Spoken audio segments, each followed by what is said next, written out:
رأيت شمائل الإنسان تسمي مكانته فطوبى للكريم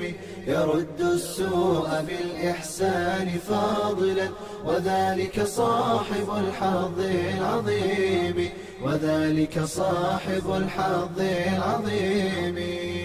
السلام عليكم ورحمة الله وبركاته. برنامج كيني أخلاق وناكسنا أخلاق وناكسن نبينا صلى الله عليه وسلم سو حديثك عن حلقة أنغو هذا اللي نقول دارمي نبي صلى الله عليه وسلم وحيهد اتق الله حيث ما كنت تاس وان سو شرحني وان شرحني تلوات او كحجي waxay tahay dardaaranka labaad nabiga sallallahu alayhi wasallam inoo sheegay wa adbi' as-sayyi'ati al-hasana tamhuha dardaaranka labaad nabiga sallallahu alayhi wasallam wuxuu inoo sheegay wa adbi' as-sayyi'ati al-hasana tamhuha xumaanta waxaad raacsiisaa wanaag way tirtiraysaa xumaan haday kaaga dhacdo waxaad raacsiisaa xumaan kale ugu badilin nafsada nabiga sallallahu alayhi wasallam wuxuu inoo barayaa sida ugu fiican aan la macaamili lahayn nafsada hadaa ina si wanaagsan oo la macaamishid mar walba ay dambi gasho ha ka qoorsanin mar walba ay dambi gasho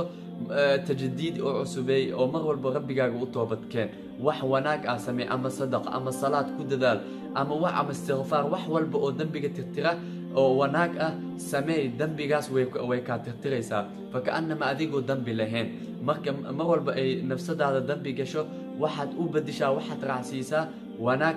raacsi way tirtiraysaa xumaantaas nafsada taas ayaa loo dhaqmi karaa sidoo kale nabiga rabbigeena azza wajal wuxuu inoo sheegay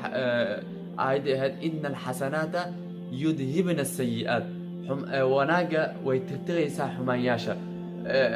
taas ayaa loo baahan yahay marka nafsada in loo dhaqmo mar walba sidoo kale waxa loo dhaqmi karaa mar waliba waa ina cusbeenaysa sidoo kale quraanka waxyaalaha ayna baraysa waxay kamid tahay marka nafsadeen aan dulmin nafsadeen aan wax qalad aan sameeyno waa ina rabbigiin u laabana nabi Muuse alayhi salaam markuu rabbigiisa ka dalbaday inuu caafiyo wuu ka caafiyay laana rabbi azza wajal mar walba aad ka dalbatid aad ka codsatid inuu ku caafiyo rabbi wuu naxariis badan yahay wuuna ku caafinayaa nabi Muuse alayhi salaam wuxuu leeyahay rabbi inni dhalamtu nafsi nafsadeeda ayaan dulmiyay faghfir li i'af faghfara lahu rabbi azza wajal wuu caafiyay laana rabbigeena ayaa mid غفور أو ذنب داف بدن أو رحيم إنه هو الغفور الرحيم. عبد الله بن عمر رضي الله عنه وحوليه هاي كنا لنعد رسول الله صلى الله عليه وسلم في المجلس الواحد هل فري أيو وحاو ترجعنا أيو ليه هاي أكثر كبدا وحوليه جري ربي يغفر لي وتوب علي إنك أنت التواب الغفور روايات كلا نحيد إنك أنت التواب الرحيم. والنبي صلى الله عليه وسلم فدي والبقو فديو waxaan u tirin jirnay ayuu leeyahay Abdullah ibn Umar wax ka badan 100 mar ayuu dhigi jiray ayuu rabbigiis u toobad keen jiray marka nafsada waxa uu mucaamili karnaa mar walba waa ina istighfar aan la yimaana waa ina tajdiidina